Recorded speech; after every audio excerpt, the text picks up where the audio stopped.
Bonjour, bienvenue à notre session numéro 5 de notre série d'enseignements sur les fondements du royaume. Alors maintenant nous sommes entrés dans le vif du sujet comme vous avez constaté.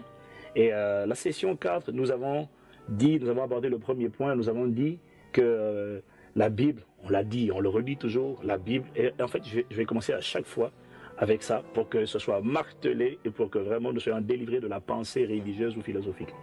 Nous avons commencé depuis plusieurs sessions en redisant la même chose. La Bible n'est pas l'histoire d'une religion. C'est l'histoire d'un royaume. C'est l'histoire d'un royaume.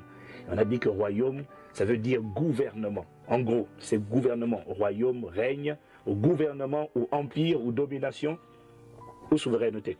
Donc on a dit que l'histoire de la Bible se résume en 5 points. 1. L'histoire d'un roi. On a vu que c'est l'histoire d'un roi. Et nous avons dit que le roi est au centre de tout son royaume. Tout commence par lui. Et Dieu, nous l'avons vu, n'est pas un chef d'État. Attention, Dieu n'est pas un président. Les présidents s'en vont. Il ne reste que quelques temps. Même lorsqu'ils essaient de résister au pouvoir, généralement, ils ne dépassent pas 40 ans. Okay? Dieu n'est pas un chef d'État. Dieu est un roi. On n'approche pas un roi de la même manière qu'on approche un chef d'État. Parce que dans tous les royaumes, il y a des protocoles. Et dans les républiques aussi, certainement, il y a des protocoles. Mais dans un royaume, le protocole est encore plus accentué. On approche le roi à travers un protocole. Voilà pourquoi Jésus dit, quand vous priez, voici comment vous devez prier. Dites, notre Père qui es aux cieux, que ton nom soit sanctifié. On vous expliquera plus tard que ça fait partie du protocole et que chacune de ces phrases a une signification très importante. Lorsqu'il dit notre, pourquoi notre? Pourquoi il ne dit pas mon Père? Déjà, vous réalisez, lorsque vous entendez notre Père, vous comprenez déjà qu'il est en train de dire que tu n'es pas le seul membre de la famille, nous sommes plusieurs. Ensuite, chacune de ces phrases, notre Père, Jésus leur a fait connaître le nom de Dieu comme étant Père. La plupart des gens ont une perception de Dieu comme étant quelqu'un de lointain, quelqu'un de père fouettard. Jésus est venu le révéler comme étant quelqu'un de proche, comme étant un père, et quelqu'un comme étant un père. Et un père donne les repères. Le père, c'est la source. Donc Jésus est venu révéler que Dieu est notre Père. Ça veut dire quoi? Dieu est celui de qui nous sommes sortis. Donc, il est en train de vous révéler que votre Père, vous savez, c'est important de savoir qui est votre Père. Parce que pour beaucoup de gens, leur Père, c'est leur Père biologique. C'est vrai, c'est vrai. Mais ça, on parle du corps. Mais mon esprit, il vient d'où?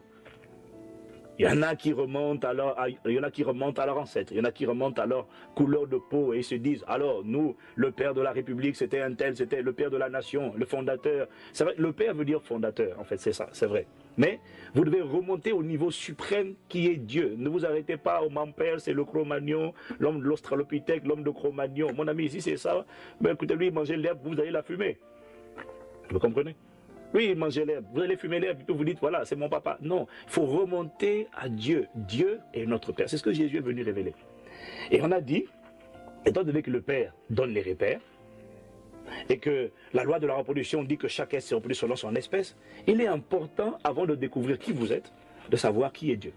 Lorsque j'ai trouvé qui est Dieu, j'aurais trouvé facilement qui suis-je moi-même, puisque je suis sorti de lui. Et on a dit donc que la Bible, c'est l'histoire d'un roi, et que le roi est au centre de son royaume, et que le roi est souverain. Et en fait, au temps biblique, les rois, je le redis encore, n'étaient pas ce qu'ils sont, les royaumes, pardon, n'étaient pas ce qu'ils sont aujourd'hui. Aujourd'hui, nous avons affaire, pour la plupart du temps, à ce qu'on appelle des monarchies constitutionnelles, où le roi règne mais ne gouverne pas. Or, au temps biblique, le roi régnait, le roi gouvernait, et le roi était propriétaire de tout le territoire sur lequel il gouvernait.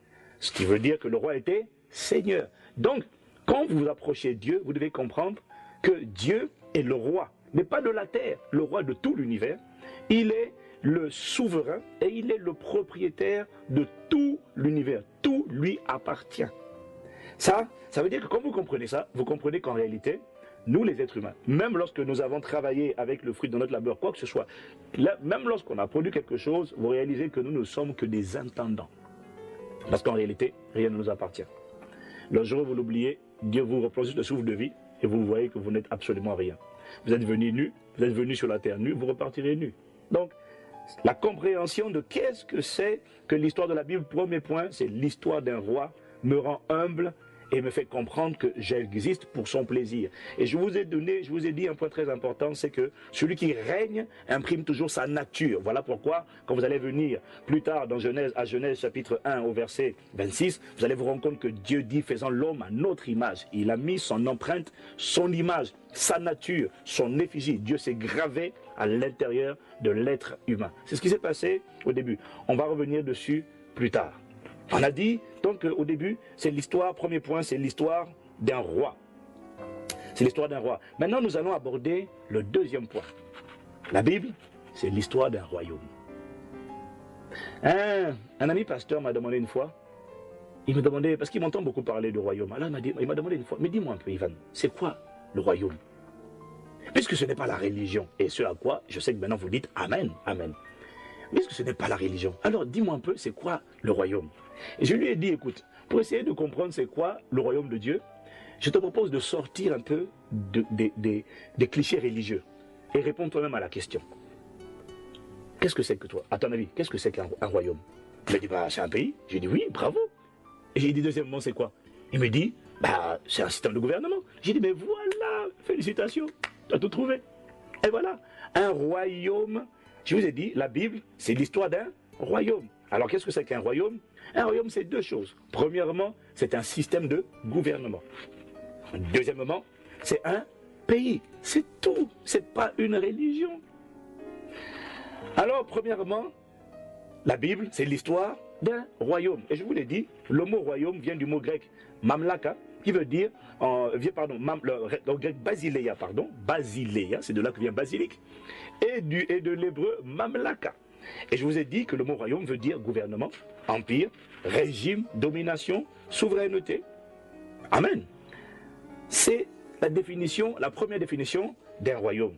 Alors, Jésus dit dans Matthieu 4, verset 17, il dit, repentez-vous, changez votre manière de penser parce qu'un nouveau gouvernement, le royaume des cieux, on a vu est proche, parallèle, ça veut dire, le parallèle, synonyme, le royaume des cieux est proche, il est arrivé, il est à portée de main, le gouvernement des cieux est à portée des mains. Donc, premièrement, un royaume, c'est quoi? C'est un système de gouvernement.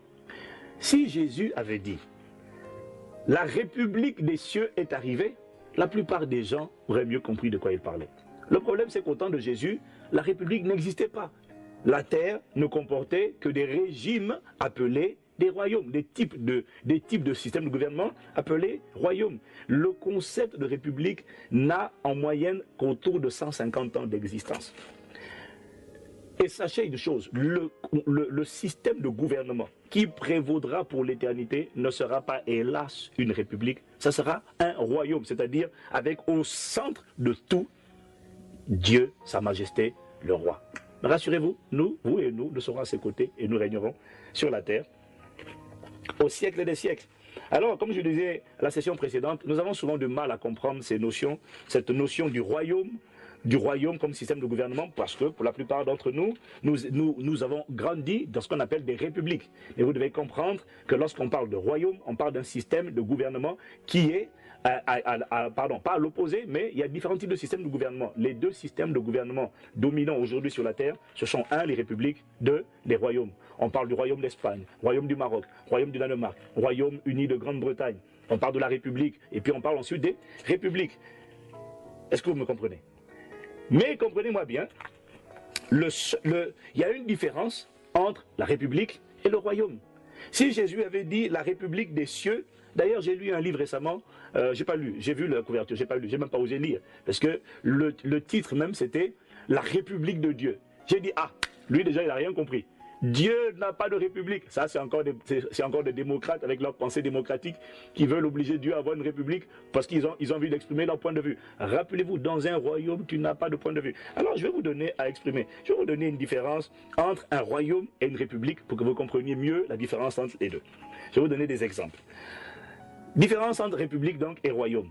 Dans une république, on vote pour le président ou pour le premier ministre. Dans un royaume, on ne vote pas pour établir le roi. Dans une république, vous pouvez changer la loi. Dans un royaume, vous ne pouvez pas changer la loi. Dans une république, le peuple établit la loi. Dans un royaume, c'est le roi qui établit la loi. Dans une république, vous pouvez changer le dirigeant si vous n'êtes pas content de lui. Dans un royaume, c'est vous qui devez changer. Et là, je vois la tête de quelqu'un qui commence à s'assombrir et commence à perdre son sourire. Il dit, oh non, je veux que Dieu change. Écoutez-moi. La Bible dit, il est le même hier, aujourd'hui et éternellement. Dieu a dit à plusieurs reprises, il ne change pas. Alors qu'il va devoir changer à votre avis. Dans une république, on peut changer le dirigeant. Dans un royaume, c'est vous qui devez changer. Dans une république, le pouvoir appartient au peuple. Dans un royaume, le pouvoir appartient au roi. Dans une république, vous pouvez introduire vos idées et en faire des lois. Dans un royaume, seules les idées du roi deviennent des lois. Alors j'entends quelqu'un me dire, oui, mais c'est pas du tout démocratique. Ah ben justement. C'est pour ça que la Bible parle du renouvellement de l'intelligence ou encore de la repentance afin de changer votre système de pensée. Écoutez, vous ne vous êtes pas créé tout seul. Vous êtes venu par votre mère, mais vous venez d'où? Votre esprit, il est sorti d'où? Vous avez été créé. Comment? La créature va-t-elle dire au potier, oui, mais pourquoi? Ça, c'est là. Écoutez, sortons de la pensée démocratique. La Bible, ce n'est pas l'histoire d'une démocratie, c'est l'histoire d'un royaume absolu où Dieu est au centre de son royaume. Et permettez-moi de vous dire aussi un point très important, parce qu'il faut le préciser. Vous savez, comme on a dit que la Bible n'est pas l'histoire d'une religion, maintenant, ce à quoi vous dites Amen, rappelez-vous de ceci. Les hommes peuvent changer, parce que les religions existent. Les hommes peuvent changer les canons, ils peuvent changer les canons de leur religion. Les hommes peuvent venir et vous dire, à partir d'aujourd'hui, nous déclarons, après nous être réunis en concile, ça c'est la religion, vous dire que désormais, Adam a le droit d'épouser Steve. Ça, c'est la religion. Écoutez-moi bien. Ça, ils peuvent amender, ils peuvent améliorer. Oui, je me souviens, avant de me convertir au Seigneur, je me disais, j'écoutais des fois les gens parler de la Bible et je disais, mais comment peuvent-ils dire un livre qui est plus de 2000 ans d'existence? Normalement, il faut le moderniser quand même, il faut faire un peu de toilettage, il y a des choses qui ont changé. Jusqu'à ce que je me convertisse au Seigneur, hélas, enfin pas hélas, heureusement pour moi, et que je découvre qu'en fait, ben, c'est l'histoire d'un roi. Et que le changement de la loi, c'est-à-dire de la constitution du royaume, donc nous allons voir tout à l'heure, qui s'appelle la BIBLE, le changement de la constitution ne peut pas être effectué par des hommes. Il est la prérogative absolue et exclusive de Sa Majesté le roi. Et mon roi a dit, les cieux et la terre passeront, ces paroles ne passeront pas. Donc, même si on vous dit, comme on m'a dit quand je me suis converti, mais tu sais, c'est pas grave. On peut quand même, si on s'aime, avoir des relations sexuelles hors mariage. Le plus important, c'est de s'aimer. Même le pasteur ou le prêtre ou l'imam ou le Bouddha ou tout ce que tu veux, celui qui met le Confucius, qui met la confusion, en fait, tout ce que tu veux. Même s'il a dit on peut, la question c'est que dit Sa Majesté le roi à travers la constitution du royaume? Que dit la constitution du pays? Ils peuvent changer les canons d'une religion, ils ne changeront jamais la constitution de mon pays d'origine qui s'appelle le royaume des cieux. Amen. Ah, j'aime parler de ça. Alors, donc, nous disons de l'histoire, nous revenons sur notre sujet, nous disions donc que la Bible, c'est l'histoire d'un royaume, et premièrement, un royaume, c'est un système de gouvernement. Maintenant, je voudrais que vous compreniez, aujourd'hui, sur la terre, tous les peuples, toutes les nations, je dis bien partout sur la terre, tous les peuples, toutes les nations recherchent justement le gouvernement G, l'administration A, ou encore le régime R, qui va résoudre et solutionner tous ces problèmes et faire de leur pays, faire de ce pays un jardin d'Éden, un paradis, comme c'était le cas au commencement. Aujourd'hui, vous allez vous rendre compte que, je vous ai dit il y a quelques sessions, les gens rejettent le message que nous apportons parce que nous apportons la religion. Les gens n'ont pas besoin de religion. Tout le monde attend tout du gouvernement. Tout le monde recherche le gouvernement avec grand G. Quel est ce gouvernement qui va solutionner nos problèmes? Quel est ce gouvernement qui va apporter les réponses à nos questions? Quel est ce gouvernement qui va faire la différence? Parce qu'en réalité, tous les peuples associent étroitement, tous les peuples associent leur qualité et leurs conditions de vie à la qualité et l'efficacité du gouvernement qui les dirige. Autrement dit, dans tous les pays, que ce soit des républiques ou des royaumes, tout le monde attend les réponses du gouvernement. Et aujourd'hui, si vous faites un sondage en France ou aux Antilles ou en Afrique, et vous demandez aux gens quelles sont vos aspirations, quels sont vos désirs, quel est le cri, quels sont les cris de votre cœur, il n'y a personne, enfin, à part les religieux, il n'y a personne qui vous dira « nous attendons une fusée équivalente à Ariane pour pouvoir évacuer la Terre illico presto ». Non, parce qu'en réalité, sur Terre, les gens ont des challenges, les gens ont des besoins. Les gens vous diront « on attend l'amélioration du pouvoir d'achat ». On attend de pouvoir trouver des remèdes, des solutions contre les maladies. On se rend compte que le cancer n'arrête pas de progresser, le diabète, l'obésité, on parle de Alzheimer, on parle de la maladie de Parkinson. Mon Dieu, on découvre plusieurs dizaines de maladies chaque jour dans le monde entier.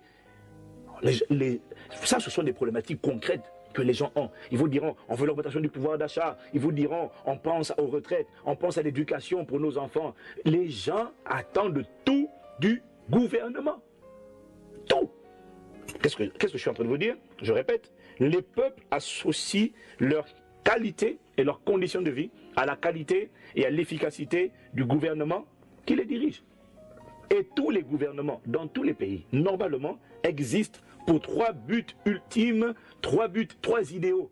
Tous les gouvernements, normalement, existent pour trois idéaux. Les gouvernements existent pour apporter la justice, pour apporter la paix, et pour apporter la joie. C'est pour ça qu'ils sont mis en place. C'est ce que le peuple attend et c'est la raison pour laquelle des fois, c'est la raison pour laquelle ils prennent leurs fonctions pour apporter au peuple la justice, la paix et la joie. Parce que les nations aspirent à ça. Les nations aspirent à la paix. Les nations aspirent à la paix. Alors, qu'est-ce qu'ils se sont dit? Alors, dès qu'il y a une guerre quelque part, qu'est-ce qui se passe? La communauté internationale se mobilise autant que possible pour apporter, pour que les armes se taisent, pour qu'il y ait la paix. Alors ils se disent, si les armes se taisent, s'il n'y a plus de coup de feu, les gens auront la paix. Alors bizarrement, vous arrivez en Occident, il n'y a pas de coup de feu, il n'y a pas de violence, du moins pas généralisé comme dans certains pays, il n'y a pas de guerre, il n'y a pas de coup de feu, mais les gens n'ont pas la paix. Hein? La France est en Europe le premier pays consommateur d'antidépresseurs. Antidépresseurs. Il n'y a pas de coup de fusil, on n'entend rien. Il n'y a pas de guerre, mais il n'y a pas de paix. Les nations cherchent la paix. Les nations cherchent la justice, ça veut dire quoi? On veut que l'innocent soit innocenté et que le coupable soit condamné. Et que le droit soit réparti de manière équitable à tous les citoyens. Soit la même justice pour tout le monde. Les nations cherchent la joie. Et voilà pourquoi tous les gouvernements, quand ils sont mis en place, ils essaient d'apporter ces idéaux. Ils essaient de répondre à ces aspirations. Ces aspirations sont légitimes parce que toutes les nations ont besoin de justice. Elles ont besoin de paix. Elles ont besoin de joie. Alors les gouvernements humains, les gouvernements terrestres vous disent, voilà, puisqu'on doit apporter ça, voilà ce qu'on va faire. On va redonner du pouvoir d'achat. On va relancer la croissance économique. On va combattre les maladies. On va vacciner les populations. Pourquoi? Ils se disent, alors notamment en relançant le pouvoir d'achat, en donnant du pouvoir financier, on va baisser les impôts, etc.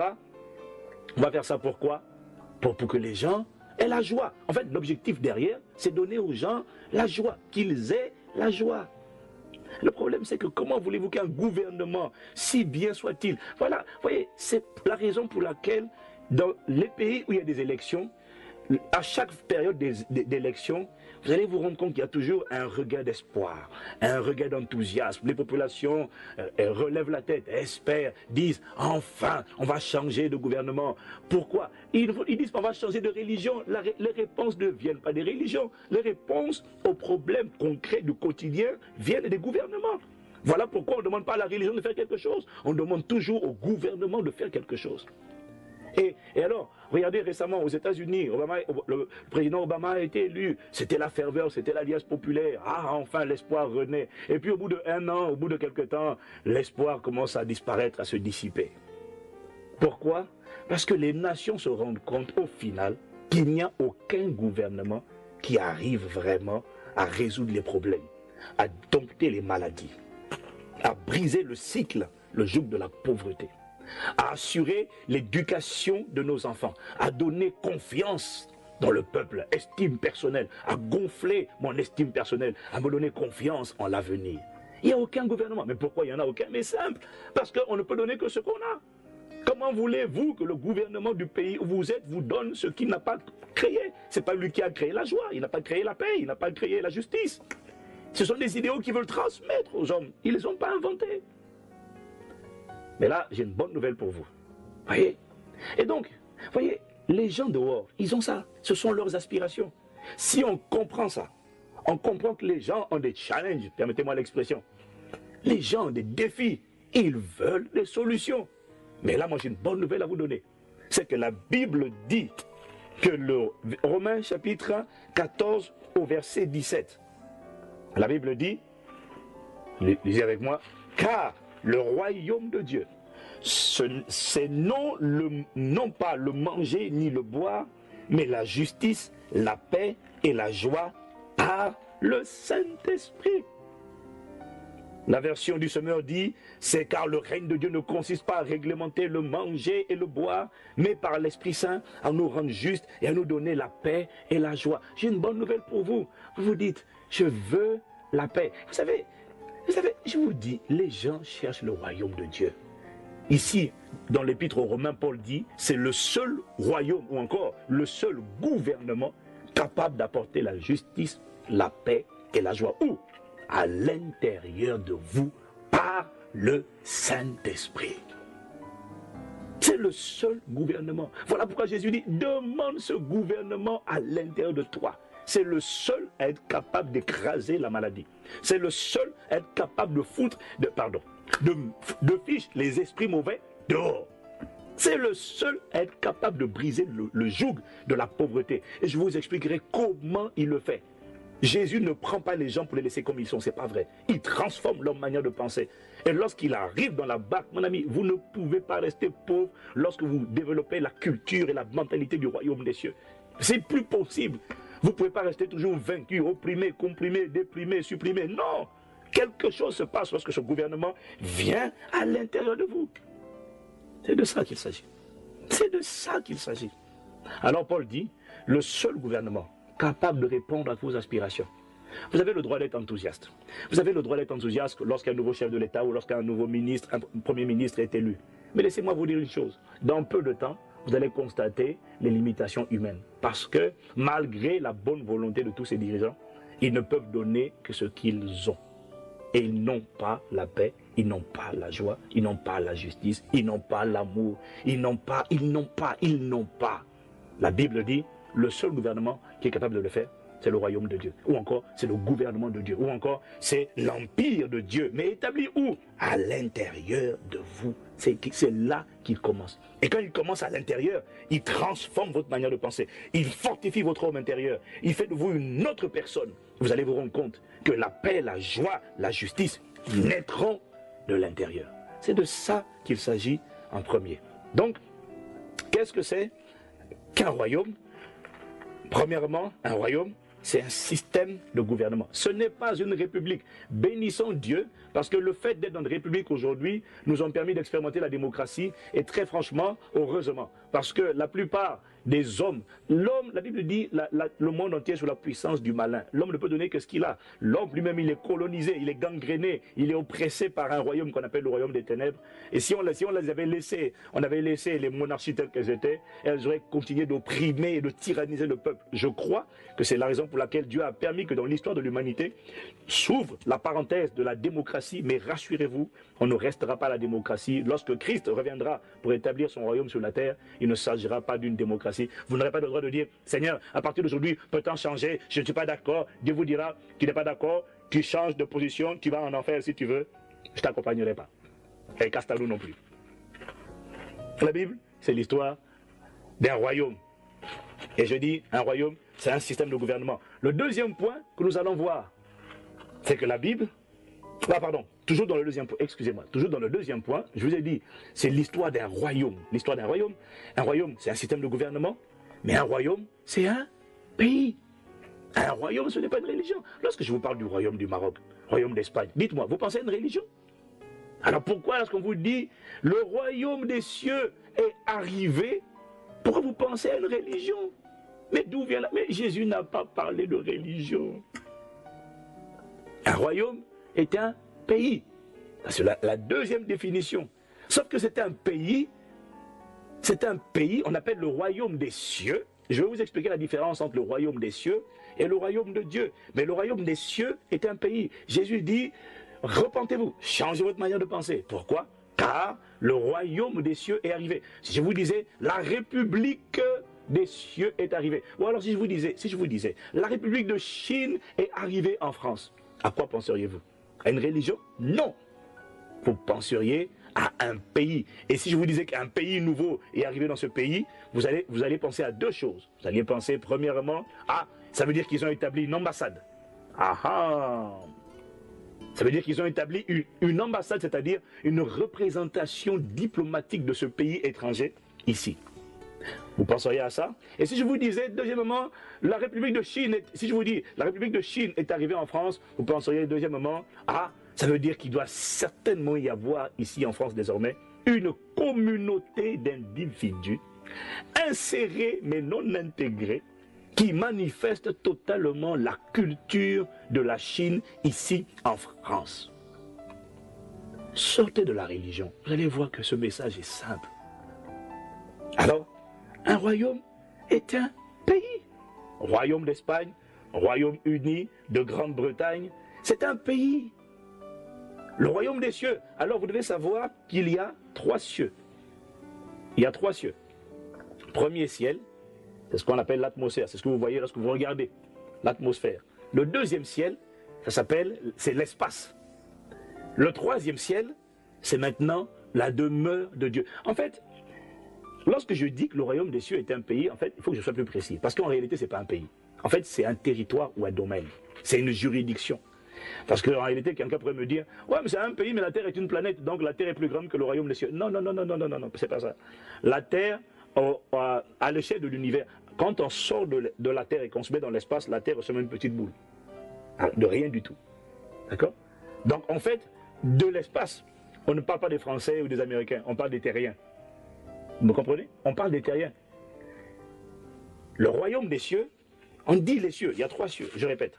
Premier ciel, deuxième ciel, troisième ciel. Bon, ce sont des choses que je vais développer dans la session suivante. Mais je vais m'arrêter là en vous disant que le royaume des cieux est un pays. Mais un pays qui n'est pas localisé ici sur terre. Voilà pourquoi Jésus, on l'a déjà vu, Jésus dit, mon royaume, il dit dans Jean, non on ne l'a pas vu. Dans Jean 18, verset 36, Jésus dit, mon royaume, c'est-à-dire mon pays, mon gouvernement n'est pas de ce monde. Jésus n'a pas dit, il n'est pas dans ce monde, il dit, il n'est pas de ce monde, il n'est pas d'ici. Il est originaire d'ailleurs, mais il vient d'où? De ce qu'on appelle les cieux. Les cieux. Lisez Psaume 103 au verset 19. Psaume 103 au verset 19. Voilà ce que le psalmiste écrit. Il dit, l'Éternel a établi son trône dans les cieux et son règne domine sur toutes choses. L'Éternel a établi son trône dans les cieux. Ça veut dire quoi? Le trône dont on parle, ce n'est pas un fauteuil. Dieu n'est pas assis sur une chaise, mon ami. Le trône, c'est un concept. Le trône, ça veut dire le centre de commandement et de pouvoir. Le centre, le cœur névralgique du pays. Le trône de la France, c'est l'Élysée. Le trône des États-Unis, c'est la Maison Blanche, c'est-à-dire le quartier général, le centre où le centre de pouvoir et de décision, le centre de commandement stratégique de l'Amérique, c'est la Maison Blanche. Le trône pour la Grande-Bretagne, le centre de commandement, bon alors on peut dire c'est Buckingham Palace, ou on peut aussi dire c'est le Downing Street. Est-ce que vous me comprenez? Mais la Bible dit, l'Éternel a établi son trône, son quartier général, où? Dans les cieux. Et de là-bas, il pilote et il gouverne et il chapeaute l'univers entier. Alléluia. Frère, c'est un pays. On va voir la prochaine session. Un pays ne se caractérise pas par une religion. Un pays a des citoyens, une religion a des adeptes, mais un pays a des citoyens et surtout un pays se caractérise par une culture. Ça n'a rien de religieux. Seigneur, merci pour cette session. Accorde-nous la grâce d'aller progressivement, pas à pas, d'aller en profondeur. Accorde-nous la grâce de sortir, Seigneur, du moule de la religion. Accorde-nous la grâce de rentrer dans la culture, dans la mentalité des citoyens du royaume des cieux. Pas des adeptes d'une religion, mais des citoyens d'un pays. Seigneur, emmène-nous en profondeur. Nous reconnaissons que ces choses ont l'air simples, mais en même temps, elles sont profondes. Alors, accorde-nous la sagesse, l'intelligence pour savoir en parler, afin que ceux qui écouteront puissent saisir, comprendre, Seigneur, attraper cette parole et qu'elle produise les changements qu'elle doit opérer en nous. Merci de ce que le royaume de Dieu est un système de gouvernement. Merci pour ce gouvernement, Seigneur, qui n'est pas d'ici, mais qui est d'ailleurs, qui est depuis établi. Le centre de commandement est établi depuis le 3e ciel et qui est capable de rentrer en moi et d'en mener la nature et la culture, le parfum et la qualité de vie, les standards de la mère patrie qui est dans les cieux. Seigneur, emmène-nous en profondeur et merci déjà pour ce que tu as fait. Merci parce que ton royaume, ce n'est pas une religion, c'est un système de gouvernement et c'est un pays. Béni sois-tu, Père, au nom de Jésus. Amen. Merci pour votre attention et à la prochaine session. Que Dieu vous bénisse.